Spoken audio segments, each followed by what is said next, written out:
હાલો મિત્રો, નમસ્કાર, જય માતાજી.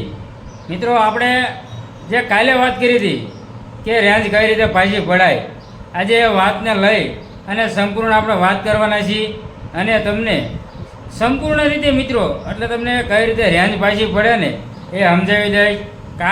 કાલે આપણે એક ભાગ બનાવ્યો હતો ને વિડીયો આપણો બહુ લાંબો થઈ ગયો, એટલે મેં તમને કીધું કે બીજો ભાગ બનાવી અને સંપૂર્ણ વાત આપણે પૂરી કરશું. એટલે કન્ટિન્યુ તમે બન્યા રહેજો અને જોતા રહેજો. અને મિત્રો ખાસ તમે સમજજો પાછા વાતની, જરા જોઈ અને નીકળી ન જતા, કારણ કે મારે બધું પાણીમાં જશે. તમે જો આવી રીતે જોઈ નીકળી જશો ને તો એટલે આખો વિડીયો જોઈશો તો તમને જાણવા અને શીખવા મળશે કે કઈ રીતે આપણે રેન્જ મોંઘા હીરા પડ્યા હોય તો કઈ રીતે રેન્જ પાછી પાડવી. તો કન્ટિન્યુ તમે બન્યા રહેજો. હવે તમને દેખાડીશું હીરા. મિત્રો, આ આપણે એક જૂના હીરા છે, મને સાંભળીશું મેં કે મિત્રોને દેખાડી દઉં. તમે જુઓ ને તો આ હીરા આપણે ટુવિન ગામના છે મિત્રો. ખૂબ ધ્યાન રાખી હતી અને ખૂબ સારા હીરા બનાવ્યા હતા, પણ એ છતાં પણ આ હીરા વેચાતા નથી. આ ટુવિનના કામના હીરા છે, પણ આ માલની અંદર મિત્રો કસર પડે છે, કામ વીક પડે છે. વેપારી એવું જ કહે છે અને 1000-1500 રૂપિયા માલ આપણો અંદર માગી, જે મારે મિત્રો 9000 આ હીરા પડ્યા ને, પણ એ લોકો એમ જ કહે છે કે 7000 વેચવા છે, 7500 વેચવા છે. તો મિત્રો કેવડી મોટી નુકસાની જાય જો એવી રીતે વેચવું તો.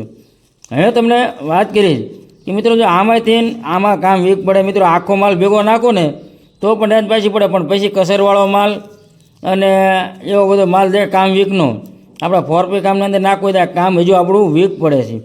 પણ આમાંથી સારો માલ ઉતારવું 9000 પડતો હોય તો ભલે આ હીરા હું 10000 પાડીશ મિત્રો. આ જૂના હીરા રહ્યા ને એને 10000 પાડી અને આપણે ઓલા હીરા આપણે 12000 પડવાના છે ને એની અંદર માલ નાખી દેવાનો.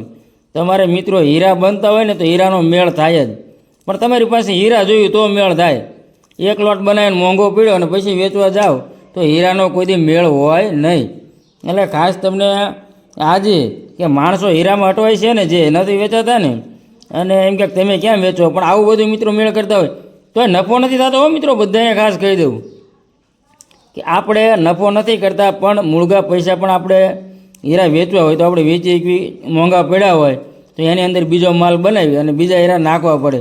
અને બીજો માલ મિત્રો કેવો નખાય કે જેની અંદર જે પ્રકારની આપણી પેરોટી હોય હીરાની, કે વ્હાઇટ પેરોટી હોય, અને જો ઊંચા હીરા બનાવીને તમે જાડા હીરા પડતા હોય ને તો એની અંદર પતલો માલ આવે ને, જે 0 નીચેનો તૈયાર માલ આવે એ નાખો તો પણ રેન્જ પાછી પડે. તમે જુઓ આ પતલો માલ છે ને ઓલો જાડો માલ છે, આમાંથી આઉટ હીરો ઉતારી આપણે ડેટ લાગે કસરવાળો એ બધો ઉતારી અને એની ભેગું નાખી દઈ એટલે 100% મિત્રો આપણી રેન્જ પાછી પડવાની છે. આજે મિત્રોને મેં કે વાત કરશું આપણે કે કઈ રીતે રેન્જ પાછી પડે.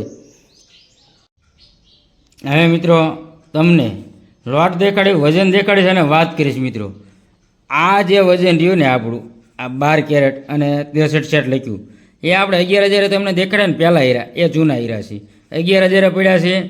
અને ખાસ વાત કરશું તો આપણે આ હીરા જે રહ્યા 4 કેરેટ અને 44 સેટ વજન રહ્યું એ હીરા આપણે મિત્રો 15000 પડી ગયા. જે મિત્રો 12.5-13,000 પડવાનું ને 15000 પડી ગયા છે, કારણ કે વજન નથી લાયા. અને આની તમને જે મેં વાત કરી કે આ નવા હીરા બનાવ્યા છે 11000 સારો માલ આવ્યો છે, આ હીરા ભેગા નાખવાના છે. તમે જુઓ અને અત્યારે તમને સેલે હીરા દેખાડ્યા કે આપણી પાસે જૂના છે ટુવિન કામના. આની અંદરથી મિત્રો હીરો આઉટ ઉતારી અને આની ભેગું નાખી દઉં એટલે 100% આપણે રેન્જ પાછી પડે. તમે વજન જો મેળવજો. આની અંદરથી મિત્રો હું 5 કેરેટ ઉતારી લઉં ને એટલે 15 કેરેટ માલ સારો થઈ જાય આપણો, કે આની અંદર ભળી શકે ને. આની અંદર મારા આ ઊંચા હીરા પડ્યા આપણે 4P કામના અને આ હીરા છે આપણે ટુવિન કામના. આની અંદર હીરા નાખશો, આ બધા હીરા સારા જ છે. હીરા આપણને 12000 આસપાસની પડે આપણે એવરેજ, અને આવડા ભેગા નાખવું એટલે આપણે પાછા 11000 અંદર આવી જાય એટલે હીરા આપણે વેચી શકીએ. કારણ કે 11000 મિત્રો આ હીરા વેચવા ને તો વેચી જાય, પણ 11000 મારે મોટી નુકસાની કરવાનો વારો આવે મિત્રો. આ હીરા હું 11000 વેચું એટલે મારે નુકસાની જાય, પણ આમાંથી થોડોક માલ ભેગો નાખી દઉં અને જો 11000 વેચી જાય તો આપણા મૂળગા પૈસા થઈ જાય. કા મિત્રો કેમ લાગ્યું, જાણવા મળ્યું કે નહીં? ખાસ તમને કહેતો હતો કે રેન્જ કઈ રીતે પાછી પાડવી. સંપૂર્ણ હીરા દેખાડ્યા છે અને સંપૂર્ણ તમને વાત કરી છે, પણ મિત્રો ખાસ તમને વાત કરું કે હીરાને આપણે રેન્જ પાછી પાડવાની હોય ને મિત્રો તો આપણે જે હીરા જે રફ લેવા જાય ત્યારે ખાસ તમારે ધ્યાન રાખવાની કે આપણે હીરા જો મિત્રો વેપારીને હંમેશા આપણે પૂછી લેવાનું કે આપણે હીરા એમને જો જાડા પડતા હોય તો આપણે ખાસ આપણે એ પ્રકારના હીરા લેવાના કે જે વચલા હીરા આવે, જે ઝીરોના આવતા હોય છે, ડબલ ઝીરો હીરા આવે, ભલે રફના પૈસા આપણે વધુ ચૂકવવા પડે મિત્રો, પણ હંમેશા આપણે માનો કે વ્હાઇટ પેરોટી લીધી તેમની અને તમને દેખાડે કે મેં કઈ રીતના સંપૂર્ણ હીરા દેખાડ્યા, 7,000 વાળા દેખાડ્યા, 11,000 વાળા દેખાડ્યા હીરા તમને કે 14,000 પડ્યા. એ રીતે હંમેશા હીરાને આપણે પાછા પાડવાના હોય ને તો તમારે રફ લો તારે જ ખાસ ધ્યાન રાખવાની મિત્રો કે આપણે હીરા આપણને 14,000 પડ્યા હોય અને પાછા પાડવા માટે આપણે કઈ વસ્તુ લેવી પડે. અને મિત્રો વેપારીને આપણે પૂછી પણ લેવાનું કે મારા હીરાની અંદર શું તકલીફ છે. હીરા ન લેતા હોય, એમને મોંઘા દેખાતા હોય તો આપણે એને પૂછી લેવી કે મારા હીરામાં શું તકલીફ છે. કસર પડતી હોય તો આપણે પેરોટીવાળો માલ લેવાનો, ભલે પૈસા વધુ ચૂકવવા પડે પણ ઓલો 2 માલ ભેગા નાખો એટલે રેન્ટ પાછી પડે મિત્રો. અને આપણો માલ જો સારો હોય તો વેચાવાનો જ છે, પણ હીરા જે અટવાણા હોય એને જોઈ અને બીજી રફ હંમેશા લેવાય. એટલે મિત્રો અને ખાસ તમને વાત કરું કે પતલા હીરા તો મિત્રો લેવા જોઈએ. વચલા હીરા હોય ને જે મેં તમને વાત કરી 000 એ હીરા હંમેશા કાયમ માર્કેટની અંદર ચાલતા હોય છે, હીરામાં વાંધો નથી આવતો. અને આ મંદીના સમયમાં મિત્રો કાલે પણ કીધું હતું, હજુ પણ કહું છું કે ધ્યાન રાખજો. 2024માં આપણે એક વિડીયો આપણે બનાવ્યો હતો કે 2024માં કેવું વર્ષ જાય છે, પણ મિત્રો એ કરતાં પણ વધુ વીક સમય દેખાય છે. ખાસ ધ્યાન રાખજો અને હિસાબ કરતા રહેજો, દેવાનું ન થઈ જાય. ખાસ ધ્યાન રાખજો મિત્રો, કારણ કે આ મંદીના સમયમાં ઘણા બધાને મેં જોયા છે માર્કેટની અંદર જાય છે આપણે બોટાદ માર્કેટમાં તો સિંગલ કટવાળાને કેટલી બધી તકલીફ છે મિત્રો.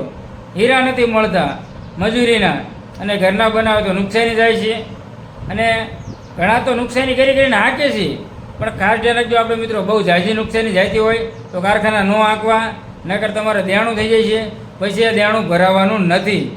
એટલે ધ્યાન રાખવાની અને હંમેશા હીરાની અંદર ધ્યાન રાખીને આપણે બનાવી તો વાંધો ન આવે મિત્રો.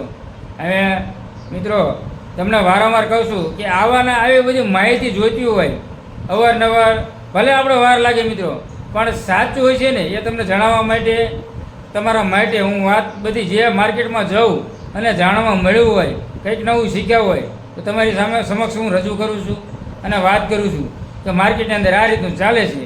મંદીનો સમય ચાલે છે મિત્રો, 1.5 વર્ષ થઈ રહ્યું. બધા મિત્રો બહુ વીક સમયમાં ગુજર્યા છે અને બહુ વાર લાગી છે, તેજી હજુ કોઈ આધાર દેખાતા નથી. કારણ કે વારંવાર રાડ્યું પાડીને થાકી રહ્યો છું. તમને કહું છું કે મંદી બહુ મંદી ચાલી છે.